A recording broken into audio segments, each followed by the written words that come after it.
Feels like 1,000 years since I've recorded one of these things.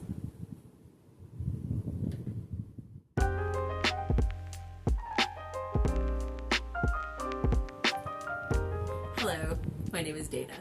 I'm a health coach, certified personal trainer, and licensed cosmetologist. I'm a fan of natural remedies and less toxic ingredients in cosmetics. I love to research them and share my findings with you. As always, links to my sources will be in the description below. And with that said, let's dive into ingredients.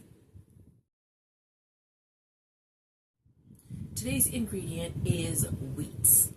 A couple videos back, or last video I did, which was a million years ago, I had a person comment, one of my viewers, you know who you are, commented on that video saying that I should take a look at wheat ingredients. So I was like, never really thought about that one. So here we are. The technical name for the wheat that we are all very familiar with is, I'm going to butcher this, I'm sorry, Triticum aestivum. When researching this topic, I found that many of the ingredient names that are used in manufacturing all begin with a technical name, Triticum aestivum. I think there's also Triticum vulgaris, and I forgot what the other ones were. It's not in my notes.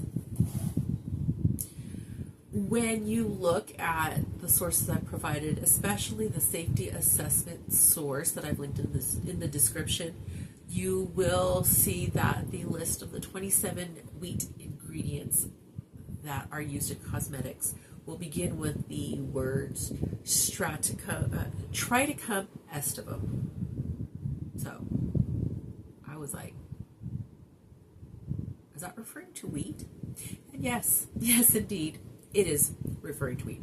Ingredient lists on cosmetic packaging will be listed according to the INCI names. So I have listed the website for you to check out the INCI names for the cosmetic ingredient. INCI it's INCI, and it stands for International Nomenclature of Cosmetic Ingredients. So that is the worldwide standard list of ingredients names that every cosmetic packaging or cosmetics company has to use in order to list those names on their products. Common ingredients are hydrolyzed wheat protein, hydrogenated wheat germ oil, and hydrogenated wheat bran. You can check out the website to learn more if you are interested, which I hope you are. I hope that's why you're here. I figured it would be a good idea to list how these products are made, and it turns out it's a huge, extensive, technical read. So I'm going to quote from the website Formunova, which is a company that manufactures private label cosmetics for companies. And I quote, and this is a quote: hydrolyzed wheat protein is a low molecular weight protein derived from wheat through enzymatic hydrolysis, resulting in peptides and amino acids that are readily absorbed by the skin and hair. Now, I won't get into the ways that the other wheat ingredients are created, but this is just a very small example of the process that wheat goes through in order for the chemist to get hydrolyzed wheat protein. Again, I believe it is the safety assessment that goes more in depth.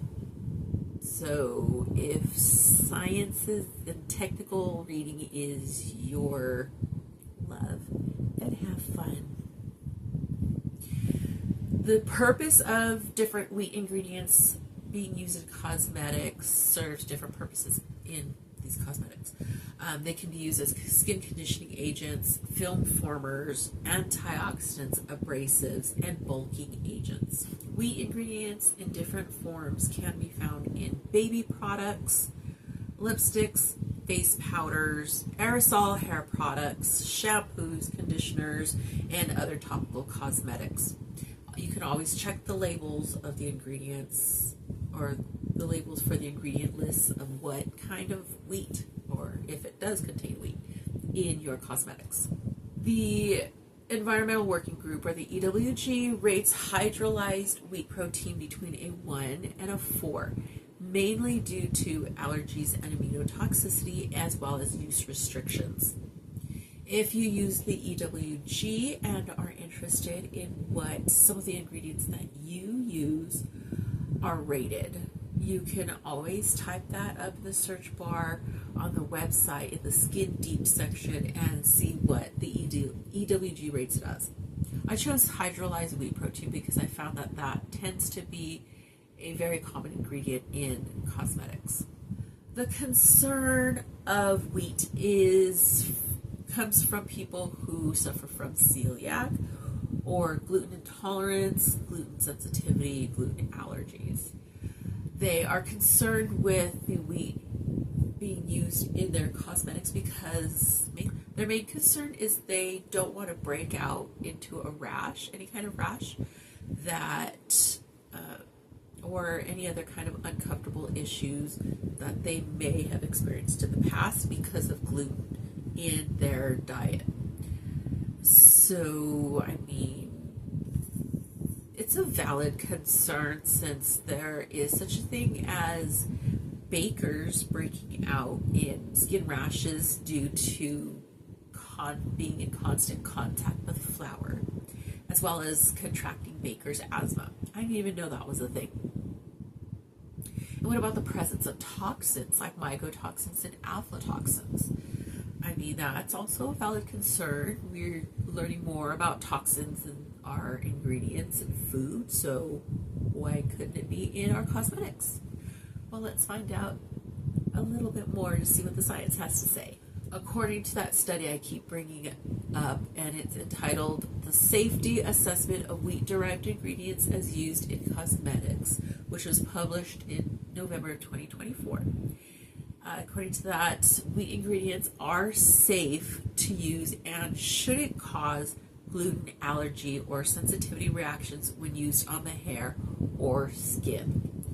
Wheat peptides are restricted to 3,500 Daltons, which is a scientific unit of measure of molecules and atoms when used in cosmetics, which is actually pretty small. Sounds big, but it's pretty small. Anything greater than 3,500 Daltons has been shown to cause allergic reactions on the skin. Digestive reactions have not been shown to occur when using cosmetics containing wheat ingredients on the skin and the hair. Some people with celiac do experience something called dermatitis herpetiformis, which is a skin allergy or skin rash allergy because of wheat, and they should definitely stay away from products that contain gluten or wheat ingredients. Other than that, the wheat peptide molecules are too large to pass through the epidermis into the bloodstream, and ingestion is the main culprit. So you may want to stay away from anything that you might ingest, such as lipstick or like a lip balm, lip gloss, or if you like put lotion on your hands and then like eat your sandwich or chips or something, anything with your hands, or I don't know, lick your fingers, I don't know, then yeah, that's a form of ingesting it. But other than that, the wheat peptide molecules are just too small. So, another one was mentioned was like shampoos or conditioners, and say you're washing your hair with a product that contains gluten, and then all of a sudden you, I don't know, drink your water, your hair water somehow. I don't know, things happen. So that's another way of ingesting gluten in your shampoo or conditioner.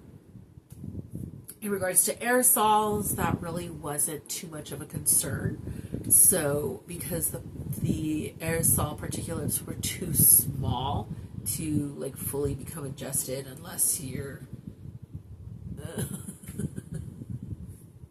I don't know. But again, if you'd rather stay away from that, then by all means, that's fine. And I did mention baker's asthma and baker's getting a rash from dermatitis, contact dermatitis.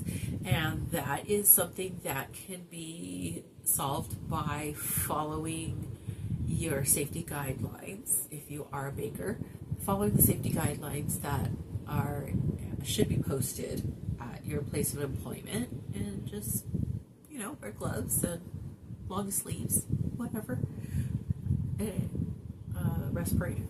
I don't know. I don't work in your industry, so follow those safety guidelines. And about the mycotoxins and aflatoxins, those are also supposed to be controlled by companies, so reputable companies should be monitoring those levels and keeping them at safe levels so that it doesn't contaminate the wheat ingredients. $1 million question: should you use it? And again, I'm always going to say that's completely up to you. If you want to check with your doctor, that's between you and your doctor, and you can make that judgment and make that decision based on what you come up with. There are plenty of gluten-free cosmetics that you can purchase if you'd rather not take a chance. I have included a website that lists many different gluten-free cosmetic companies that you can purchase from. And if you don't already, or you want to just look for different companies, I'm always on the hunt for new companies and products, so I'm sure you do too. Again, that link will be in the description of the video. I understand the concern that many people have regarding gluten these days. People are getting sick with things now more. I don't know if it's now more than ever or what. It's hard to say, but I've thought about covering wheat processing, at least in this country, and what's going on with the wheat and why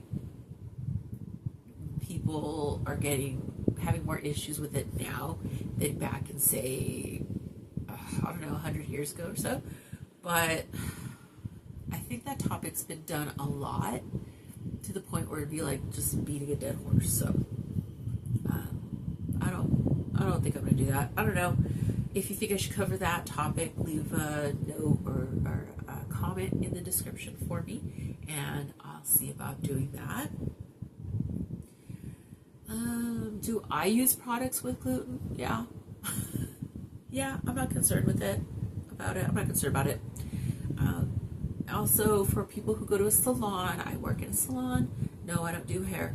But for people who work in a salon or go to a salon, and gluten sensitivity is a concern for like back bar use on you can always talk to your stylist ahead of time, or when you're in their chair, let them know your concerns, and if there's any products that they carry that are gluten-free that they can use on you. Or you can also check ahead of your appointment time, to see if you can bring your own cosmetics or hair products if it's something that really concerns you, that you're really concerned with. Stylists are pretty flexible and willing to work with people, so if yours is, then by all means go ahead and ask them. My allergies are acting up, so that's why I sound like a 5-year-old kid. Anyway, I hope you found this helpful. Let me know in the comments section what you think about wheat ingredients in your cosmetics. Did you know that there was wheat in your cosmetics? If you have a gluten, anything, sensitivity, intolerance, allergy, celiac, is this something that you stay away from? Or did you not know about that? I don't know. Let me know. Comment in the description, or comment in the comment box if this is something that you knew about. Let me know. I read them. I read all the comments. Keep an eye out for more videos. I'd like to put more videos out in the near future. Am I going to do it all the time? No. But I'd like to try to maybe do them weekly or every other week. I don't know. I've been busy and tired, but I got a lot going on, and I'll probably do a video. I don't know if you would be interested in a video about knowing what I've been doing, what I've been up to. Let me know, or maybe I'll just put one out. I'll just put one out. Okay, a video about me.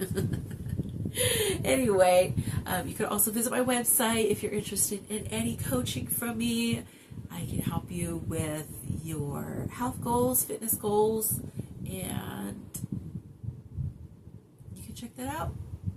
Anyway, I'm thankful that you got to watch this video. I'm thankful I got to make this video, and I hope you have a blessed day. Bye.